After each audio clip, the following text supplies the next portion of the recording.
Hai, Assalamualaikum. Assalamualaikum. Okey, lama kita tak live kan. Okey, hari ni saya dan partner saya Encik Karis ni kita nak live tentang learning styles yang kita gunakan, approach yang kita gunakan di Little Muslim. Sebelum ni saya dapat banyak pertanyaan daripada prospek dan juga customer sebelum ni. Diorang tanya, Little Muslim ni taskah jaga ke ataupun ada belajar? Sebab tengok kita punya Facebook dan Instagram sangat aktif. Kita upload pasal aktiviti-aktiviti student seharian. So kat situ kita bagi tahu terus, kita bukan pusat pengasuhan sahaja. Kita memang ada mengajar kan? Jadi kita ada approach mengajar. Mengajar tu kita yang paling diutamakan selain daripada penjagaan. Penjagaan ni kita khususkan kepada yang umur 3 bulan sampai 12 bulan. Bila dia dah 13 bulan ke atas, kita dah mula untuk develop. Kat sini kita adalah development kanak-kanak tu. Dari segi kognitif, dari segi fizikal dia. Jadi saya nak share hari ni, apakah approach yang kita guna, kami gunakan di Little Muslim ni. Macam mana Little Muslim ni ajar, dia guna metod apa, ajar pakai buku ke, main ke, apa ke kan. Okay, so kita kat sini saya nak share dua approach yang kita guna kat sini. Nombor satu adalah thematic approach. Maksudnya pendekatan secara tema bulanan. Kita ada tema bulanan kita. Setiap bulan kita ada tema. Maksudnya contohnya bulan ni kita adalah belajar tentang my body, my parts of body. Okay, so kat situ nanti yang parents ada nampak kita punya gambar. Sebelum ni contohnya dia akan buat face art and craft menggunakan rasa sim. Okay, so kenapa kita pilih thematic approach ni? Antara kebaikan dia yang kita nak nampak adalah, first, dia adalah sesuatu untuk integration, integrated learning. Maksudnya kita belajar art and craft, kita belajar matematik, kita belajar Islamic, semuanya diintegratekan kerana kanak-kanak ni lebih senang nak relatekan dengan urusan harian mereka kan. Kalau kita asingkan ikut subjek saja, maksudnya belajar matematik saja, dia tak ada kaitan dengan English ataupun subjek lain. So dia mungkin tu lebih sesuai dengan adult learner. Jadi pedagogi ni kita nak diorang explore dan experience seperti mana kita punya salah satu mission kita adalah untuk memberi memorable experience dan impactful learning kepada kanak-kanak yang dihantar ke Little Muslim ni. Jadi thematic approach ni sangat sesuai supaya kanak-kanak ni boleh explore. Sebab memang exploration, that's why kita guna project based learning dan juga play based learning. Mereka tidak sahaja menggunakan buku. Kita evaluate mereka, progress mereka setiap bulan, setiap tahun. So contohnya kanak-kanak umur 18 bulan ke atas, dia punya evaluation lebih kepada fizikal, communication, social diorang macam mana, adakah mereka dah boleh berjalan, macam mana diorang pegang pensel ataupun krayon, macam mana mereka mendengar arahan daripada teacher. Bila kita buat music and movement tu, adakah mereka sudah bersedia untuk menggerakkan badan mereka. Jadi ini juga sangat dipengaruhi oleh mereka punya multiple intelligences, betul tak? Yes, betul. So multiple intelligences ni kita ada share previous post sebelum dah beberapa bulan lepas. Kita ada 8 multiple intelligences. Contohnya musical, logical, spatial, visual, linguistic. So ini semua memang ada di dalam diri seorang manusia. So dekat umur kita di Little Muslim ni, mereka adalah kanak-kanak yang baru nak develop ni. Diorang pun tak tahu macam mana nak, daripada tak tahu pegang pensel, koyakkan kertas semua, diorang tak tahu. Jadi kita ajar develop. So that's why kita gunakan approach nombor satu ni, which is thematic approach. Dan approach nombor 2 adalah accelerated learning ni maksudnya kita menggunakan learning styles yang mereka prefer, yang kita bukan drill. Contoh learning style kita ada 4, visual, auditory, kinesthetic dan juga tactile. Okay, so 4 jenis learning style ni memang ada di dalam kita pun sebagai orang dewasa. Kanak-kanak ni dia baru nak develop. Jadi kita di sini membantu mereka untuk mengenal pasti adakah anak ini anak yang lebih kepada visual ataupun dia lebih kepada auditory. Jadi auditory ni dia mungkin dia nak guna banyak telinga pendengaran dia. Jadi bila ada suasana yang sangat bising ataupun dia duduk jauh daripada teacher dia mungkin akan lose focus ataupun tidak dapat mempelajari sesuatu ilmu itu ataupun sesuatu pembelajaran itu dengan lebih efektif. So di situlah dia mungkin akan ketinggalan. Mungkin kita punya classroom setup tu sangat bersifat kinestetik. Contohnya kinestetik macam gym lah kan. Yes. Kita sangat ada mat, ada TV.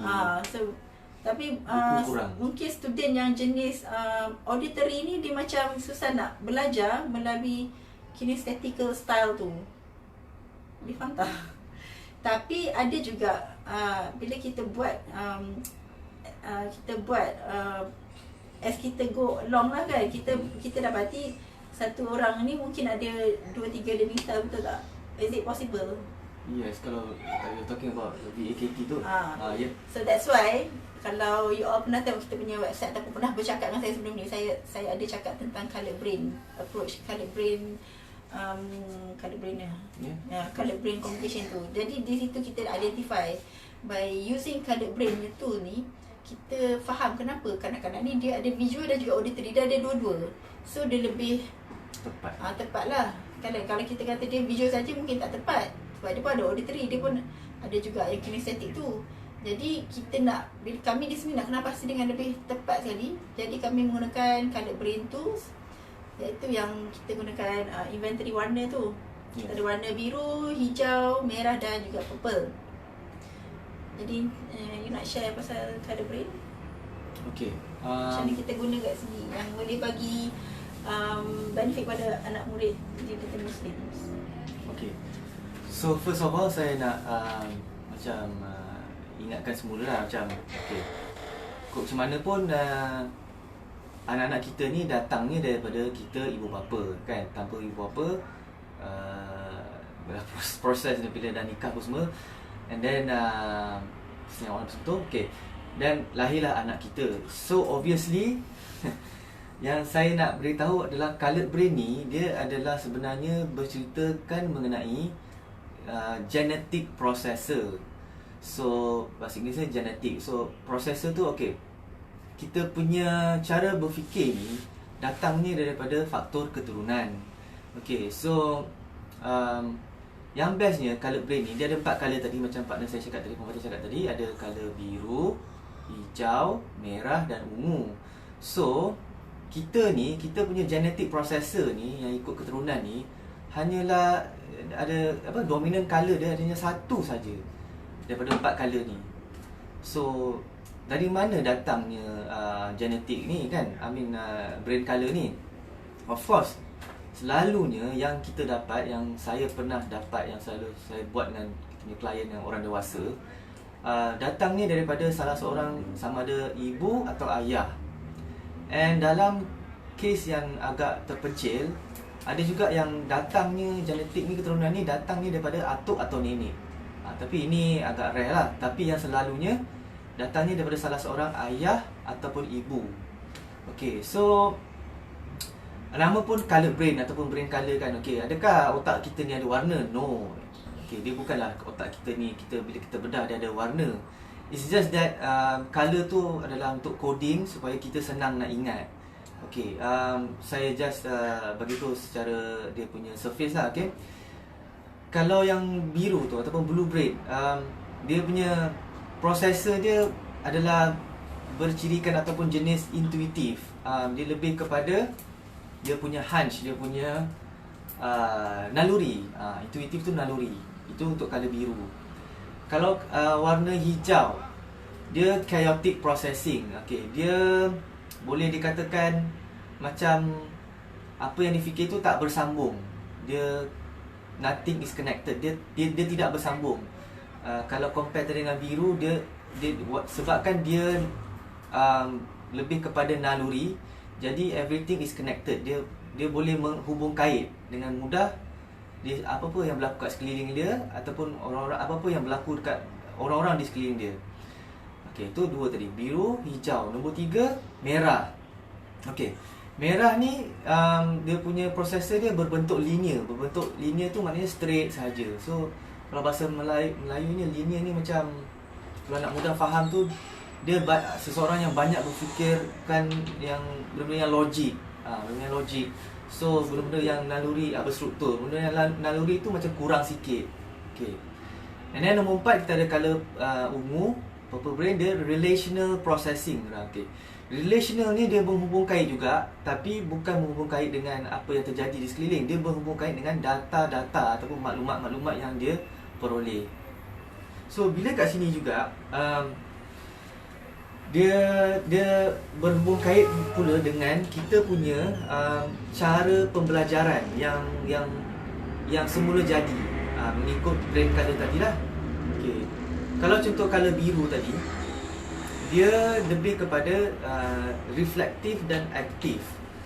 So bermakna kat sini kalau seseorang yang mempunyai brain color warna biru ni, dia suka berhubung kait dengan pengalaman dia yang lepas. Apa-apa perkara baru yang dia nak belajar, dia akan check, dia akan dengan cepatnya, proses ni berlaku dengan cepat dia akan check apakah perkara yang boleh dihubung kaitkan di pengalaman masa lampau dia dengan perkara yang dia nak belajar ni. So dia reflect and then dia aktif dengan sekarang. Dia reflect ke belakang ataupun orang kata throwback ke belakang, and then dia actively tengok apa benda yang tengah berlaku sekarang, apa benda yang dia nak belajar sekarang. So maksud kata kalau saya ada student yang biru ni, kalau dia first time masuk taska macam mana? Kita expectation pada kanak-kanak warna biru ni, dia tengok senang nak adapt ke, sebelum tak pernah pergi taska, sebelum ni duduk, kan student kita di sini banyak yang nenek jaga. So macam mana? Okey. Kemungkinan besar apa yang terjadi kat dalam brain anak yang warna biru ni, dia akan terus cari kesamaan. Apakah persamaan dijaga oleh nenek di rumah nenek ataupun di rumah dia tanpa ibu bapa. Ni cerita yang tanpa ibu bapa Okey, apakah persamaan apabila dia dijaga oleh nenek dia dengan persamaan sekarang bila dia berada di taska. Kalau dia jumpa benda tu yang ada benda yang kesamaan tu, okey, mungkin dia akan cepat relate.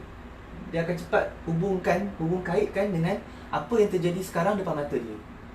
And subject, kalau dia dapati dia punya teacher tu menarik bagi dia ataupun dia boleh percaya kat teacher dia tu, jadi dia akan cepat rasa bonded tu dengan teacher dia. So penting teacher kat sini, teacher perlulah orang-orang yang friendly. Kalau tak, nanti kita nampak dia punya separation anxiety tu agak tinggi. Critical lah. Yes, critical. And kalau subject dia punya maybe ayah atau mak dia blue brain juga, dia mesti, sebab kan saya cakap tadi dia ada keturunan. So salah seorang ibu atau ayah dia mesti dah blue brain juga. So kalau contohlah ibu tu memang tak ada pengalaman hantar anak dia kat taska mana-mana. So dia sendiri yang akan ada separation anxiety tu, maybe lebih tinggi daripada anak dia sendiri. Sebab dia tak ada pengalaman lepas, ataupun pengalaman lepas dia ada tapi pengalaman yang buruk. So macam saya cakap tadi, dia throwback ke belakang, and then dia terus tengok apa yang jadi sekarang dengan sangat cepat. So that's why dia akan bantu untuk buat decision lah. Itu untuk parent. Kalau untuk anak dia, akan bantu untuk dia belajar dengan lebih efektif. Itu baru cerita color biru. Setelah nanti kita cerita masa so ada lagi color hijau, color merah dengan color ungu. So setiap ni kita akan cerita dengan lebih terperinci InsyaAllah hujung bulan ni.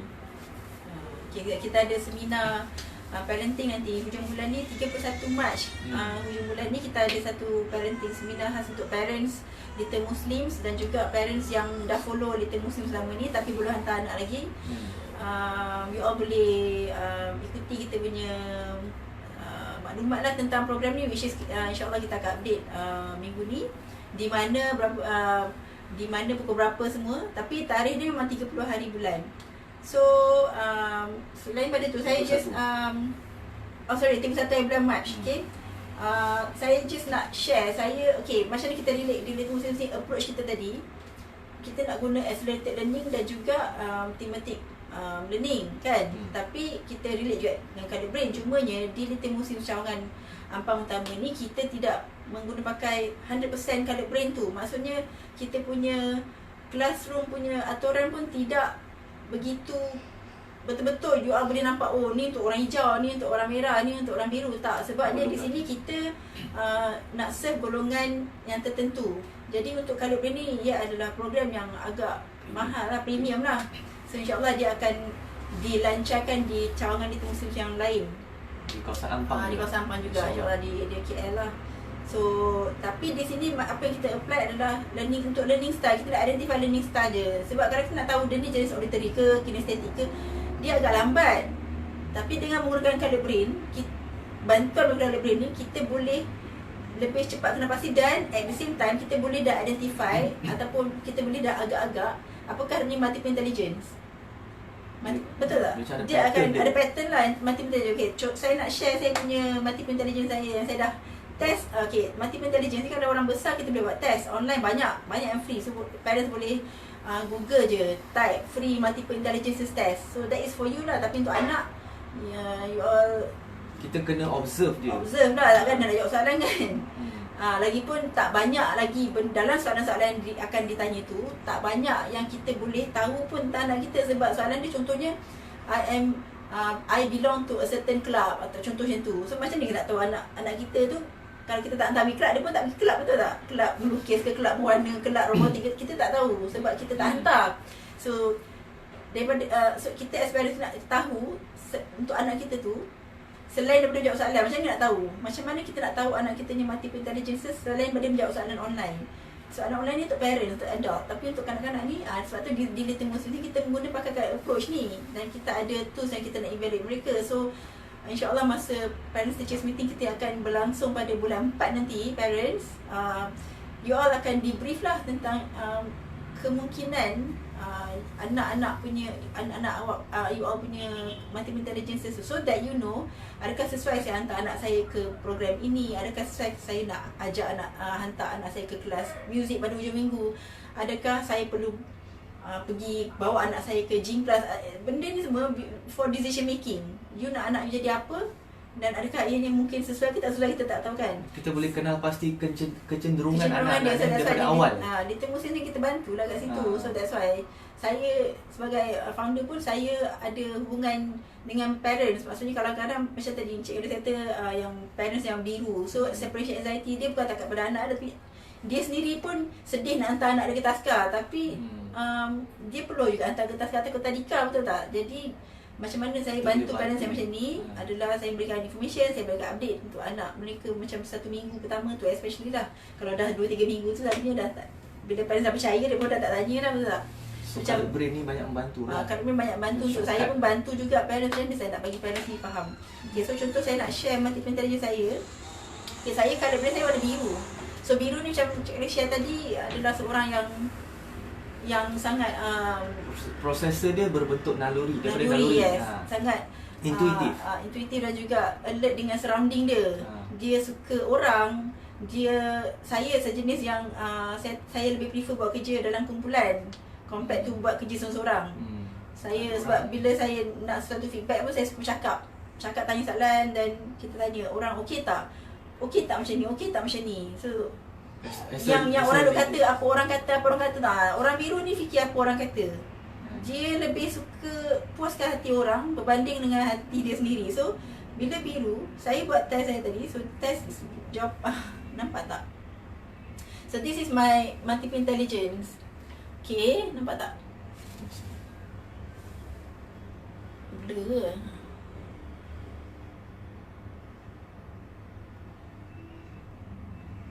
Lebih kurang lah kan. Lebih kurang lah. So nampak tak colour? Okay, tak nampak dia punya tulisan. Okay, macam kita belajar yang kita share multiple intelligence ada 8. Antaranya linguistik, mathematical, logical, visual, spatial, musical, interpersonal, intrapersonal, bodily, kinestetik, dan juga naturalistic. Naturalistic ni macam orang yang suka duduk macam pergi hutan, botanis.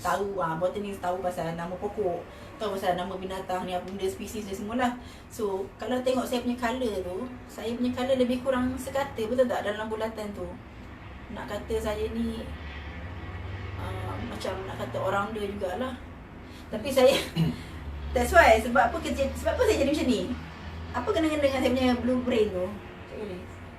Okay, macam yang saya tahulah, kalau blue brain ni Dia adalah seorang yang memang secara semula jadi dia, di antara 4 color ni, hanya blue brain ni secara semula jadinya yang boleh multitask. Okay. So multitask meaning doing many jobs at one time ataupun doing different jobs yang berlainan bidang. Macam mana multitasking? Orang selalu salah faham pasal multitasking ni kan? okay, dia orang selalu salah faham multitasking dengan multifunction kan? Okay. So multitasking ni memang orang yang boleh buat at least 3 perkara dalam satu benda, 3 perkara yang berlainan. Dia boleh buat satu perkara, and then dia boleh fikir lagi satu perkara, dan dalam masa yang sama dia boleh dengar apa yang orang tengah cakap kat dia. Okay. So selalunya orang akan cakap orang perempuan lah selalu multitasking, tapi kalau orang lelaki tu blue brain, dia pun boleh jadi macam tu juga. So ada benda yang melalui colored brain ni kita boleh menidakkan mitos. So maybe awak boleh bagi contoh apa benda yang you boleh buat dalam masa sekali as a blue brain. Contohnya tadi saya sedang prepare untuk live kita di komputer, dan at the same time saya menulis nota, dan at the same time ada staff tanya saya soalan, dan dia boleh jawab soalan tu. Boleh jawab, boleh proses lah. So ini yang you will expect pada anak you yang warna biru, apa dia nak jadi. So kalau kita zaman sekarang ni, apa yang kami di sini ajar adalah kanak-kanak. So kita nak prepare dia untuk jadi seorang dewasa yang bermanfaat lah kan. So dia mesti parents nak tahu anak saya kena belajar betul-betul, nanti nak kerja bagus-bagus semua. And then bila masuk pula dalam bidang dunia pekerjaan, dalam organisasi, bos pula expect setiap staff dia boleh multitasking. So adakah bos ni anggap semua staff dia ni perlu jadi orang biru? Sebab kalau multitasking ni bukan boleh buat, maksudnya dia boleh buat kerja yang serentak-serentak, kerja tangan tu, but at the same time using your brain. Kan, betul tak? Macam sebab macam ni, dia kalau kita nak, Nabi pun dah pernah sabda kan, sebaik manusia adalah manusia yang memberi manfaat kepada manusia lain. Jadi macam mana kita nak expand apa yang Nabi sabdakan kepada kita ni, apa yang Nabi turunkan kepada kita? Nak jadi manusia yang bermanfaat, kita perlulah tahu kita punya diri, kita punya potensi diri. And then in the long run, bila kita sebagai manusia kita tahu kita punya potensi diri, kita kenal diri kita, maka kita akan kenal kita punya pencipta. Bila kita makin kenal kita punya pencipta, kita akan lebih rapat dengan kita punya pencipta. So supaya nanti bila kita dipulangkan kepada pencipta kita, insya-Allah kita tahulah apa nak buat along the way kan. Tak tersasar. Back dekat dunia ni. Kalau nak jadi manfaat, nak jadi manusia yang bermanfaat kepada manusia lain, kena ada ilmu. Ilmu yang paling penting adalah ilmu mengenali diri sendiri dulu. Ramai orang dewasa sekarang ni yang saya nampak ataupun yang saya pernah alami sendiri sebelum ni, dia adalah orang dewasa yang tidak boleh untuk take charge of their own life. Maknanya life dia yang kontrol diri dia. So bila life kontrol diri kita, kita akan boleh hanyut, kita boleh tumbang ambing, kita boleh macam kena tiup lalang, macam jadi lalang yang kena tiup angin. So kejap ke kanan, kejap ke kiri, sebab we cannot speak for ourselves, we cannot take control of our own life. Sebab apa? Sebab tak kenal diri sendiri. Kan orang Melayu cakap tak kenal maka tak cinta. Dah lah, tak kenal diri sendiri, macam mana nak cinta kat diri sendiri? So bila tak cinta kat diri sendiri, macam mana kita nak bagi manfaat dekat orang lain? How can we be bigger than ourselves? So that is why dalam bahasa mudahnya, bila kita manusia ni, kita tak kenal diri kita, makanya kita akan lebih cenderung untuk menjadi seorang yang selfish. I don't know if you can agree with me. Are you agree with me? Bila kita tak kenal diri kita, so kita jadi selfish. Sebab kita nak selamat je. Kita tak set goals ataupun objektif yang akan memberi manfaat dekat orang lain. Dia lebih kepada nak set goal ataupun objektif yang balik dekat diri sendiri. Bila terlalu banyak untuk diri sendiri sahaja, itulah yang jadinya selfish.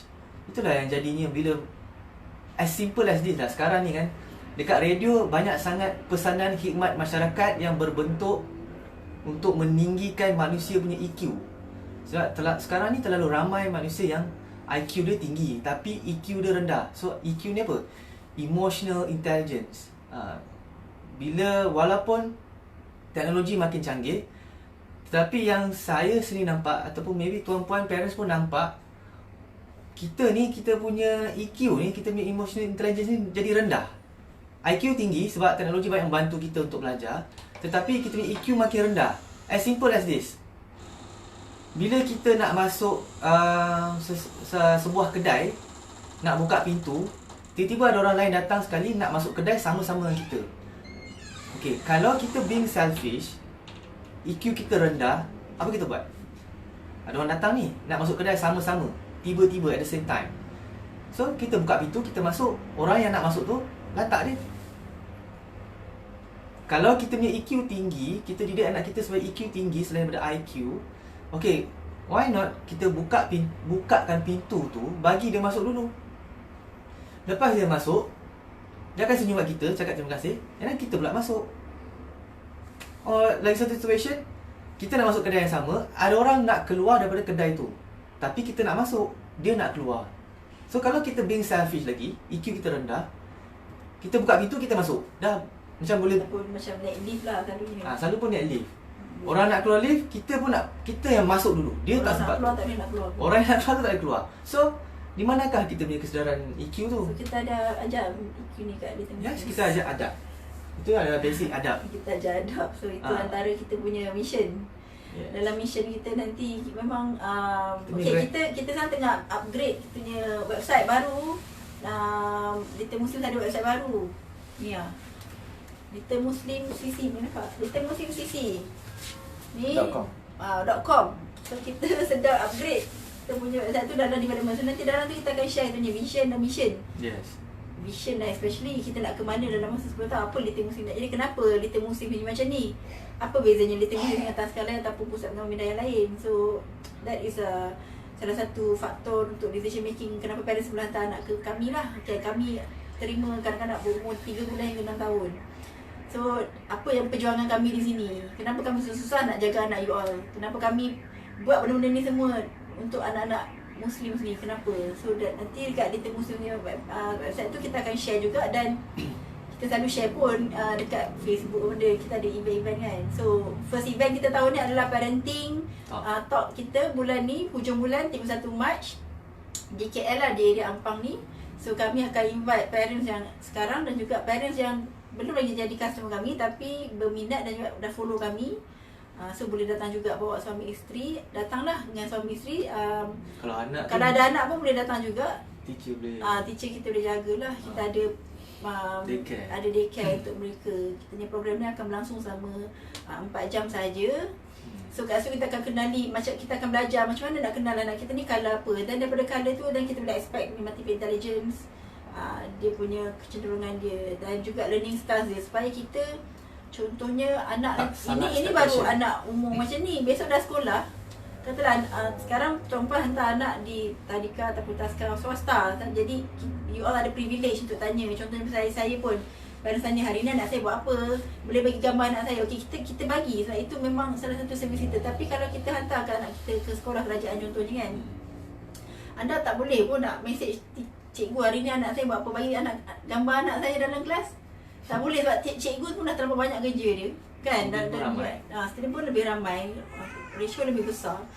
So macam mana kita nak ajar anak kita berdikari? Jadi bukannya setakat nak anak pandai baca ataupun pandai mengira sahaja. Ianya adalah dalam mengajak anak-anak untuk membawa diri dan juga being independent dan mempunyai kebolehan berfikir, EQ dan IQ tu.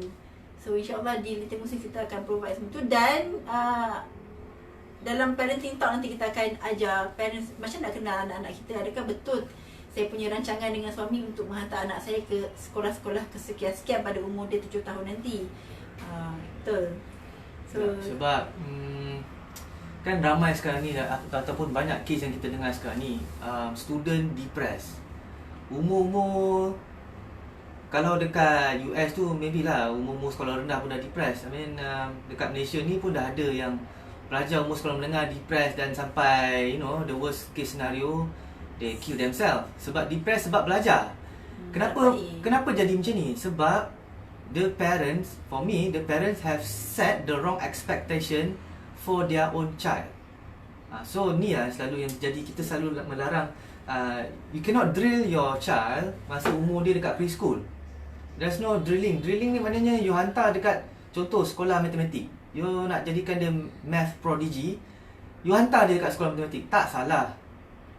Kalau dia punya brain colour dia, kalau you boleh detect dari awal, saya terus shortcut. You tahu dia punya brain colour, you tahu dia punya natural brain processor, how the brain function. So ada certain subject dia memang sangat mudah, sangat natural bagi seseorang tu based on dia punya brain colour. Yang ni saya dah banyak kali notice lah, saya dah banyak kali kenal pasti.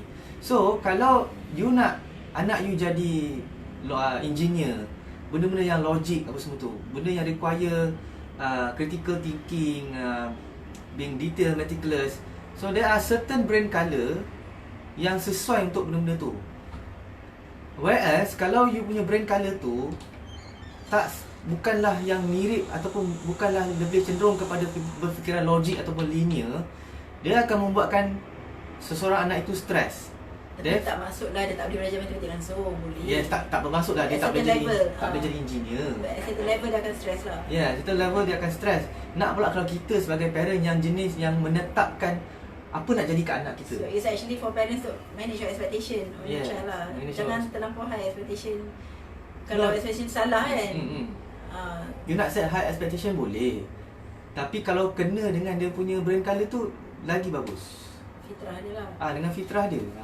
So now here we are talking about natural thing. Kita tak cakap macam kita, walaupun kita kata tadi accelerated learning, tapi bukanlah accelerated jenis yang kita drill dia, kita ketuk dia buat, bukan macam tu. Dia ikut dia punya fitrah dia.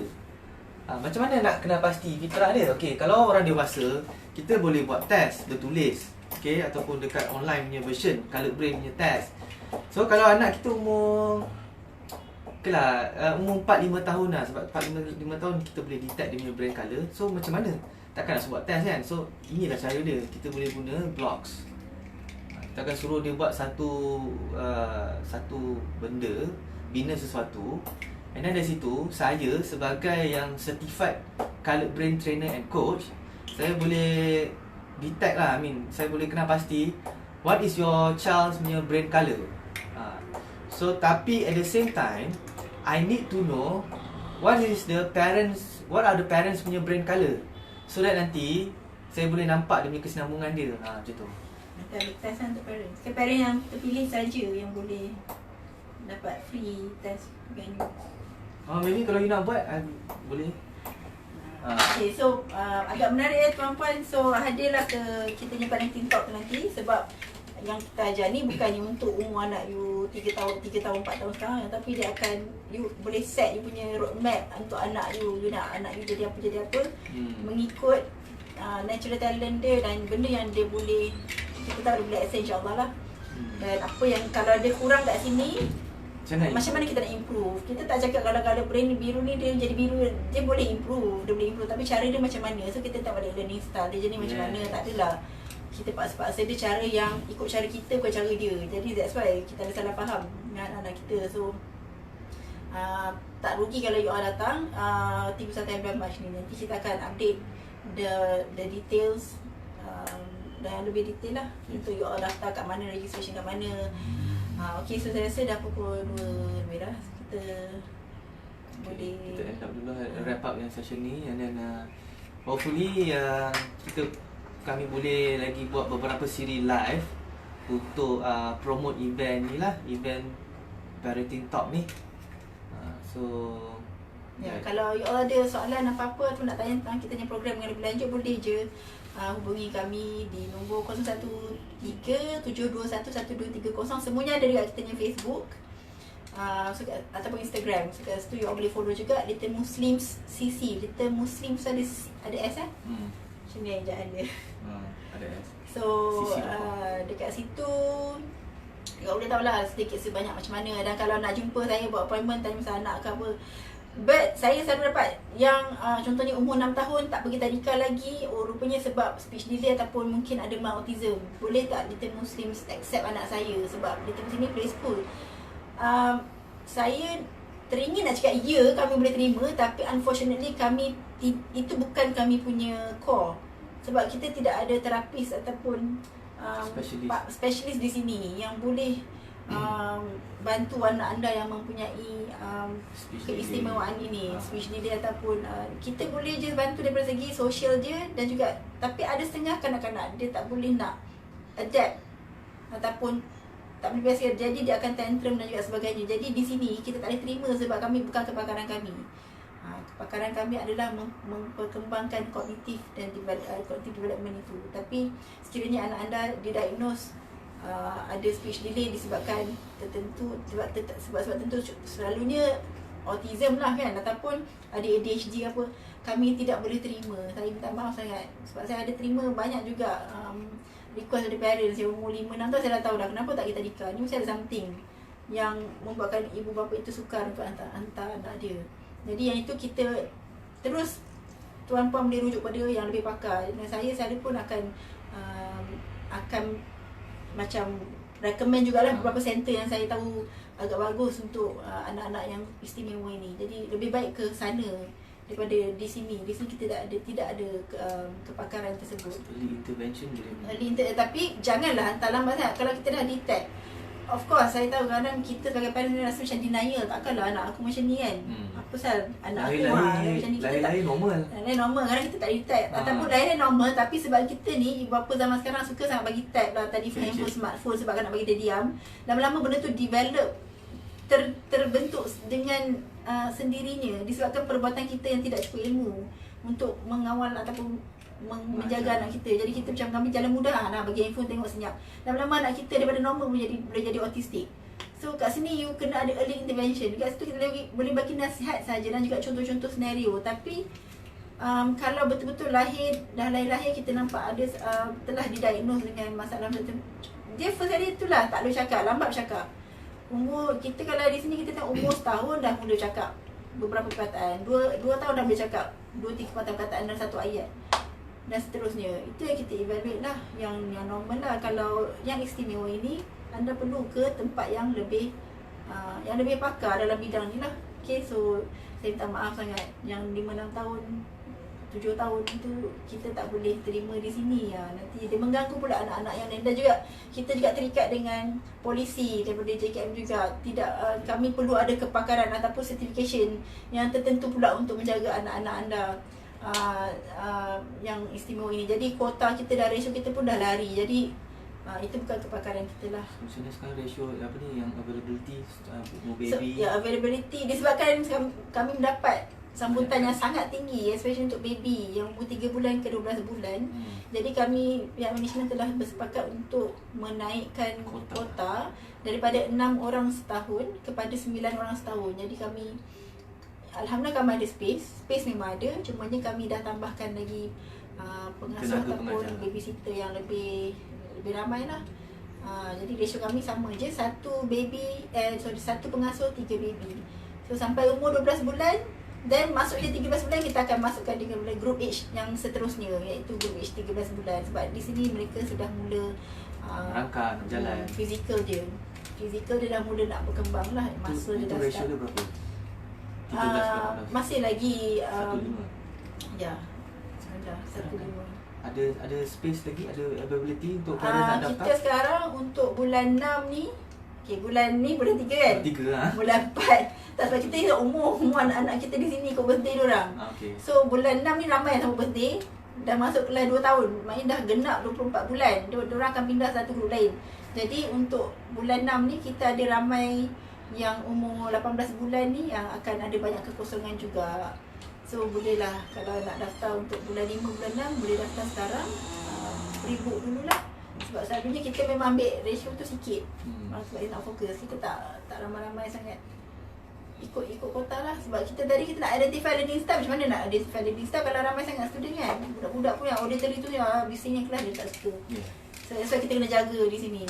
So saya sangat suka kalau parents tanya saya awal dan juga book awal lah. Okay. So saya rasa tu je kot. Dah pukul 2.30. Saya pun kena ambil anak sekolah. Oh ya. Okay, so apa ni? InsyaAllah besok Stay tuned. ataupun lusa, yang minggu ni kita akan live lagi. Kita akan share lagi tentang learning style dengan colour branding. Apa lagi manfaat dia.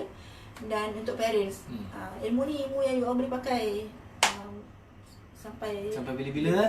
Memang relevan sampai bila-bila. Walaupun masa tu dah terlalu canggih ke apa ke, benda ni sangat relevan sampai bila-bila. Okay, so terima kasih. Thank you for watching. Stay tuned for our next updates ya. Okay, thank you. Assalamualaikum.